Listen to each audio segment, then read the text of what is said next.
待て、額当てを置いていってもらう。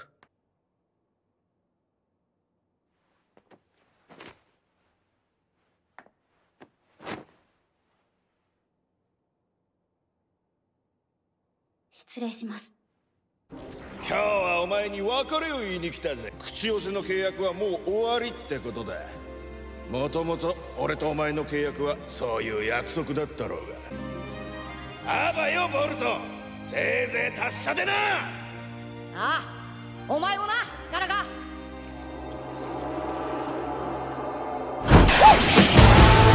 Coming up, I'm coming up. Feel the rush, feel the rush. If this ain't legendary, what you call it? I said, if this ain't legendary, what you call it? What's up, y'all? It's your boy, Ace Operative. And today, people, I will be reviewing Boruto Naruto Next Generation, episode 92, in New Ordinary. Wow. I don't know how many episodes it has been since we had started this Mitsuki Disappearance Arc. But as of right now, this is the longest arc for Boruto thus far. So, me personally, when it came down to this episode, I felt like this episode was very freaking good. It tied everything together, but what I did not like, bro, this is what pissed me off in this episode, bro. They deranked Boruto, Sarada, and Mitsuki. I understand the deranking because they went to Hidden Stone without order. That's the first thing. I understand they didn't get clearance from Naruto to be able to go to Hidden Stone. That was what they didn't get that permission. Everybody else, they got permission, and their permission was to go after Boruto. So they were straight. But for Boruto and Sarada, especially Mitsuki, to go to the Hidden Stone by themselves, that was the main reason why Naruto had them deranked. And I understand it, but I'm like, you're saying they're the heroes of the Hidden Stone. If it wasn't because of them, they wouldn't have been able to take down that Octa group. Like, come on, bro. Like, I must admit, you guys have to admit this as well. This was great character development for Boruto, Sarada, and Mitsuki. Y'all cannot tell me it wasn't. Because we saw Boruto go up against tough suckers. He developed he got a freaking summoning out of this crud. Even though Garga is now going back because they had summoning contract. They said he pretty much stick around with Boruto until he was able to bring Mitsuki back. So now Garga and Boruto have to part ways because that was their summoning contract. Now it starts to make sense. Now it makes sense why Boruto and Garga were on that same plane, because it was their summoning contract. I don't know. I guess it's like the new type of thing for like Boruto's generation. Like they're able, like whoever they're in contract with, they're able to like have them, you know, like talk to them on the same plane. Okay, in that regard, that makes sense to me, because I was like, you're saying there's no way Boruto made, like, you know, a contract within himself with Garga, like Garga lives inside him. No, it was just a summoning contract, so it wasn't that, you know, to that deep. And that's why I was like saying, like, there's no way that this thing's deeper than it is. And then the thing with Mitsuki, while they were debriefing Mitsuki, finding out why he did what he did, and we saw that, and I understood where Mitsuki was coming from. He wanted to be around other people that was much like him, and I don't blame him for that. And for him to like come to that realization, and for him to have those flashbacks with Lord Ku, it just like it knitted everything together to what type of person Mitsuki was. Now, did this arc shine a lot brighter light on Mitsuki than what we had previously known? I would say yes, because we find out what Mitsuki was thinking, why Mitsuki did what he did. We also found, you know, like just a little small tidbits of Mitsuki's true strength, especially near the end. And I enjoyed all of that. I wish there was more, but it had focused on Mitsuki being with beings such as himself. So he was having that character development with other type of beings such as himself that he wasn't getting with Boruto. Because all before with Team 7, Boruto and Sarada were always apart from Mitsuki. And when I say apart, I mean they didn't really like get to know Mitsuki for who he is. That was the problem.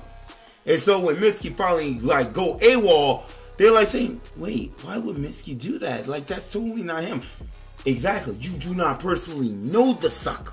You don't know what goes through Mitsuki's head. My dude, he has a freaking picture of Boruto in his bed with him, my guy. If that does not say, like, there's something, like, going on deeper. I mean, don't take it any further than, you know, Boruto picture being in bed with him. I'm just saying, though, because he really looks up to Boruto. Because when we had gotten some of those early episodes, like the beginning episodes of Boruto, where we were introducing Mitsuki. Mitsuki was an oddball, like straight off the jump. But now Mitsuki is coming into himself. Like with this arc, we find out the type of person Mitsuki really is. And that's what I like. For the arc to go the way in which it did, I'm not upset. It's just like there were some pointless episodes in there. Honestly, there were some really pointless episodes that didn't help to us getting close to finding Mitsuki. I'm just being dead serious with you. But as we were closer to actually bringing this sucker back, like at least confronting him, we see his mindset. But what I loved about this arc was we did not have no overpowered person with Boruto, Sarada, and the group that came with Boruto. We didn't have no adults that was able to whoop sucker's tail. It was only Boruto, Sarada, and his friends. That's it. They didn't have no help from the outside, no OP sucker carrying the team. No, they had to work together as a team to be able to take these dudes down, and they did it. Even though they got their butts whooped in the first round, these suckers came back on the second round and got them. Even though, let's be honest here, the fabrications were falling apart. Like, they were on the time limit. So, you know, you can call it whatever it was. But for us to see the new coordinated team assault, I found that was just spotless. They took the L. They didn't like the L. They learned from the L. They came back stronger, better than ever. And that's why I don't give a crud. You could call this art trash. You could call it whatever you want. That's you. That's your freaking opinion. But for me, this was good character development for these guys. And I feel like they're going to need it. Now, we got some stuff we got to talk about. Let me get Oniki's funeral out the way. It was definitely sad. Because I must admit, that was the first time I started watching Naruto, was when Third Hokage had passed, defending the Hidden Leaf Village from Orochimaru. And when the Third Hokage had sealed Orochimaru. That funeral, they did that funeral very well. And it just touched my heart that the old man is gone, man. And that really just like touched me. Like, he's really gone. But it instilled in the Hidden Stone to want to better nurture their youth now.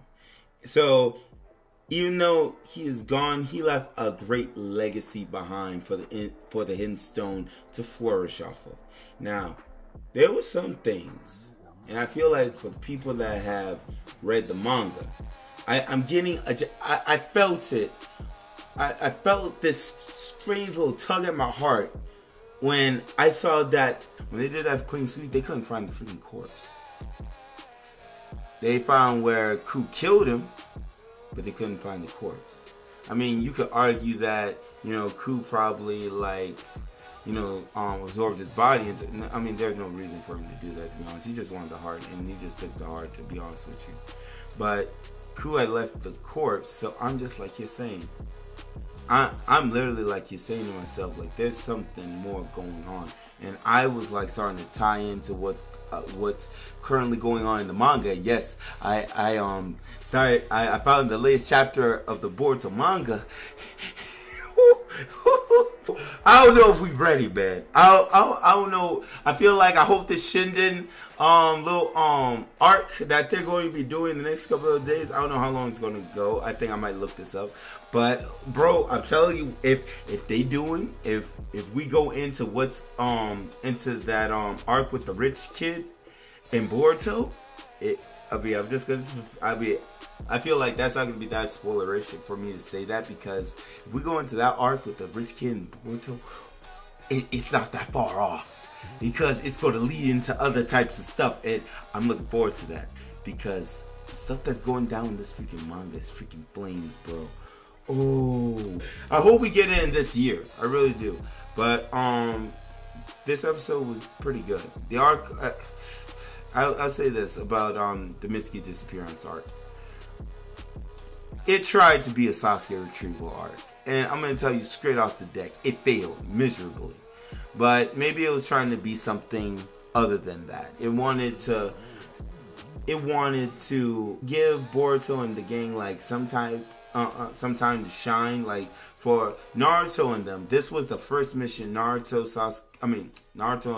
and some of the Konoha 11 to be able to go on this mission to go after Sasuke. For some of them, like for the group that went after Sasuke, that was big character development for them. But for Boruto and his gang, it was the same thing, but it just wasn't what we were expecting for it to be. And that's why I personally had said that it was a letdown. But for character development wise, it was an awesome improvement. I personally loved it. But thank you all for watching. Please let me know what you guys think about this in the comment section below. Operatives, move out.